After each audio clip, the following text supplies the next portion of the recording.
watch the Giants get it on with the Cubs. But things were not normal between Eb and me, hadn't been for the last 2 months, since Bobby Jean had called off their planned wedding, for good reason, thanks to him, and the fight he and I had had as a result. That damned fight. Schoolboy stuff. I'd lost my head, stupidly, and punched him. He still hadn't forgiven me. It worried me that maybe he never would. We barely spoke in the office, and then only when business made it necessary. The few times I'd tried to talk him into having a beer together after work, he'd flatly refused. No Kerry, no Eberhardt. Going to the ball game by myself didn't appeal to me. Neither did taking a drive or visiting one of those good weather attractions alone. Barney Rivera? On impulse, I called his number and got his answering machine. Out getting his ashes hauled somewhere, probably. Barney Rivera. God's gift for women who liked little fat guys with soulful eyes and a line of sugar-coated BS. Mentally, I ran down the list of my other friends, and a pretty short list it was. Devote your life to your profession, turn yourself into a workaholic, and this is what happens to you. Shortlisted as you approach 60. The few others were married, had families, had lives. Get a life, why didn't I? Too old. Besides, I liked the one I had. Most of the time. Staying home was out. Too nice a day for that, and already I felt restless. Open air was what I needed. Sunshine on my shoulder, people around me, maybe some familiar faces. No blue Sunday for me. Aquatic Park, I thought. Sure, that was the ticket. I hadn't been down there in a while, and I always enjoyed myself when I went. What better way to spend a quiet Sunday than getting back in touch with your ethnic heritage? I went and picked up the car and drove to Aquatic Park to watch the old men play bocce.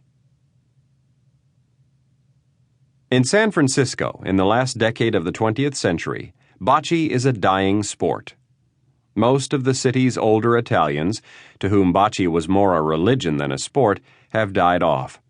The once large and close-knit North Beach Italian community has been steadily losing its identity since the 50s. Families moving to the suburbs, the expansion of Chinatown and the gobbling up of North Beach real estate by wealthy Chinese. And even though there has been a small new wave of immigrants from Italy in recent years, they're mostly young and upscale. Young, upscale Italians don't play bocce much, if at all. Their interests lie in soccer, in the American sports where money and fame and power have replaced a love of the game itself. The Di Massimo bocce courts at the North Beach playground are mostly closed these days. So are the handful of other public courts left in the city, including the one in the Outer Mission, where I'd been raised. The Potrero District's Monte Cristo Club is still open on a regular basis, but it's private. About the only public courts where you can find a game every Saturday and Sunday are the ones at Aquatic Park. Time was all 6 of the Aquatic Park courts were packed from early morning to dusk, and there were spectators and waiting players lined 2 and 3 deep at courtside and up along the fence on Van Ness. No more.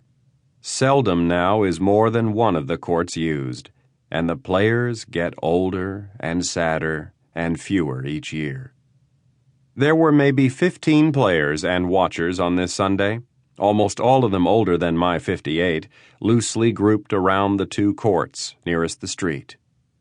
Those 2 are covered by a high pillar-supported roof so that contests can be held even in wet weather. Up until a year ago, the roof was so badly weather-worn that it was in danger of collapse. Just when it looked as though the courts would have to be shut down, the Italian consul general stepped in and hosted a benefit soccer match that raised enough money for the necessary repairs. Viva il Consoli! Under the roof are wooden benches. I parked myself on one of these midway along. The only other seated spectator was Pietro Lombardi, in a patch of sunlight at the far end, and this surprised me. Even though Pietro was in his 70s, he was one of the best and spryest of the regulars, and also one of the most social. To see him sitting alone, shoulders slumped,